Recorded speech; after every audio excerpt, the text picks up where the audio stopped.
বর্তমানে কতজন ছাত্রছাত্রী আছে? বর্তমানে 48 জন এর মধ্যে আছে। আজকে কতজন স্কুলে আইছে? আজকে আমাদের তো পড়ুয়া তো একটু কম, কারণ সবই নার্সারি স্কুলে দিয়ে দেয়। তো যারা তারা ঠিক আছে আমরা দিয়ে দিই, যারা পড়ুয়া আছে আর যারা শুরু থেকে একদম আপ টু 3 বছর আছে তারা আমরা টিএসআর দিয়ে দিই। অ্যাটেন্ডেন্স খাতার মধ্যে কতজন মানে নথিভুক্ত আছে ছাত্রজন?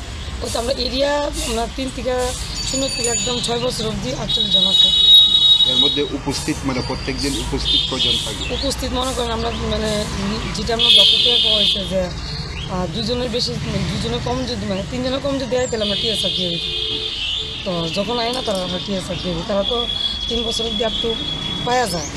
আর যারা বড় আছে তারাও যদি মনে করেন না আইতে পারে তখন আমরা টিএসআর দিয়ে দিতে। এমনিতে মানে বর্তমানে মানে উপস্থিত সংখ্যা কয়জন, মানে প্রত্যেক দিন কয়জন আয় এমনিতে? ওই তো 3 জন 4 জন। আজকে কি আইছে?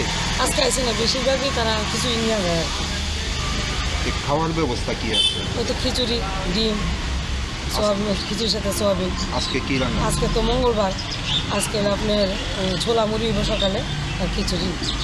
এই যে স্কুলের যে একটা পরিকাঠামো, আশেপাশে যে নোংরা পরিবেশ, পাশাপাশি স্কুলের সামনে যে গাড়িগুলি রাখা আছে যারা প্রবেশের মুখের মধ্যে, এই গাড়িগুলি কার? অ্যাকচুয়ালি আমি তো সকালে আই, তো আমরা তো জায়গা 12টা, তো এর মধ্যে কারা বাজার করতে এই গাড়িগুলি রাখে সেটা তো আমি আর জানি না। যোগ জিজ্ঞাসা করলেও আমি নাম পাই না।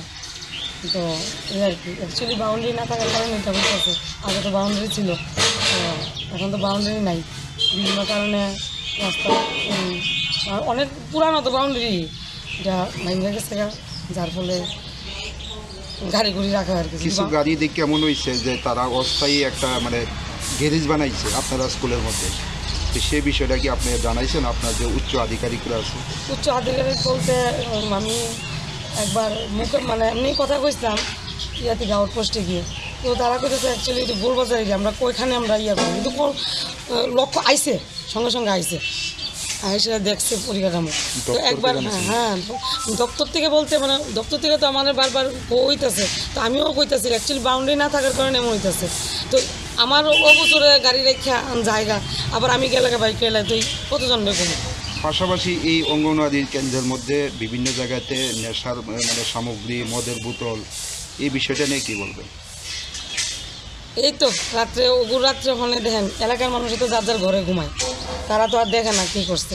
তারাও তো সকালবেলায় দেখে এই অবস্থা, তারা তো অনেক চেষ্টা করে যে এই জায়গাটা পরিবেশ, কিন্তু রাত্রে ওগুর রাত্রে কে কী করে তারাও তো দেখে না। কিন্তু অনেক বাজে ছিল, কিন্তু এলাকার মানুষের সাহায্যে কিন্তু এই জায়গাটা অনেক ভালো হয়েছে। আগে যে মনে করেন যে নেশাযুক্ত ছিল ওখানে আর এমন দেখি না এখানে সেইভাবে। এই যে মানে এই নেশার সামগ্রী দেখে মানে বাচ্চাদের কোনো প্রভাব পড়বে মানে এরকম? আমি তো বাচ্চা এলে একদম প্রথমে তো আমি যেমন আউটডোর গেম করাইতাম, এখন তো বাচ্চারা আমি বাইরেই করি না, আমি ঘরেই রাখি। এটা আরেকটা প্রভাব পড়ছে হয়তো বা বাচ্চা না হওয়ার কারণে, তো সেইভাবে দেখে এরকম। আচ্ছা থাকি বাউন্ডারি আমি সেই পরিবেশটা আবার জায়গায় নিয়ে আমো। অনেক পুরনো স্কুল, এটাকে বাঁচিয়ে রাখার জন্য আপনার কি মানে কি অভিমত, কি বলবেন? না আমার এলাকার মধ্যে হয়েছে তারা সামনে এখন তো মনে করেন যা বাজেট হওয়ানো হয়ে গেছে যে রাস্তাঘাট যেটা বলে সামনেতে আমার এটা পুরো সুন্দর করে দিব। এখন তো বাজেট হয়ে গেছে, এখন পারতো না, সামনে করে দিব বুঝছে। আপনার নামটা কি? আমার নাম জয়শ্রী সেন। কি দায়িত্বে আছে? স্কুলের আমি ইনচার্জে আছে।